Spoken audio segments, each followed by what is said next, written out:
ప్రణతి అయితే వాళ్ళ రాజేంద్ర ప్రసాద్తో నాన్న అత్తయ్య వచ్చింది అని అయితే చెప్తూ ఉంటుంది. ఏం మాట్లాడుతున్నావు ప్రణతి అని అనేసరికి, అవును నాన్న అత్తయ్య మన ఇంటికి వస్తుంది అని చెప్పేసి అంటూ ఉంటుంది. ఇక అన్నయ్య ఈ వయసులో నువ్వు వదిన వేరు వేరుగా ఇలా కష్టాలు పడ్డం అసలేమైనా బాగుందా? అయినా వద్దంతో నేను మాట్లాడతాను పదాన్నయ్య, నేను మీ సమస్యని పరిష్కరిస్తాను అని చెప్పేసి అంటూ ఉంటుంది.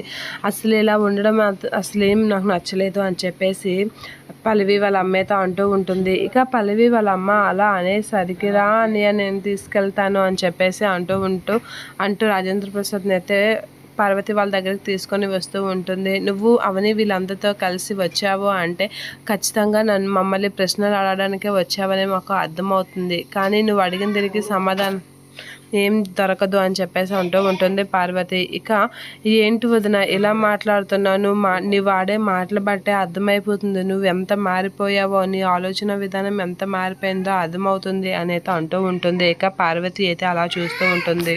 ఇంకా అవని అయితే ఇలా అంటూ ఉంటుంది, నేను అందరినీ కలిసి చూస్తామని వాళ్ళు చాలా ఓపికగా చూస్తున్నాను పిన్ని, మా అందరినీ కలిసే రోజు దగ్గరలోనే ఉంది అని అనేసరికి ఇక పార్వతి అయితే నువ్వు జీవితాంతం ఎదురు చూసినా మేము కలము అనేది అంటూ ఉంటుంది పార్వతి. అలా అంటూ అవని అయితే షాక్ అవుతూ ఉంటుంది పార్వతి మాటలకి. రాజేంద్ర ప్రసాద్ కూడా షాక్ అవుతూ ఉంటాడు. ఇక పల్లవి వాళ్ళ అమ్మతో అందరినీ కలిసేలా నేను చేస్తాను పిన్ని, ఆనంద నిలయంగా నేను మార్చుతాను కదా అనేది చెప్తూ ఉంటుంది. నాకు అదే కావాలమ్మా, తొందరగా అది చెయ్యు, వీళ్ళు ఇలా కష్టాలు పడుతుంటే నేను చూడలేకపోతున్నాను అని చెప్పేసి అయితే అంటూ ఉంటుంది. నా మీద నమ్మకం పెట్టుకో పిన్ని అని చెప్పేసి అనేసరికి పల్లవి వాళ్ళమ్మ హగ్ చేసుకొని అక్కడి నుంచి అయితే వెళ్ళిపోతూ ఉంటుంది.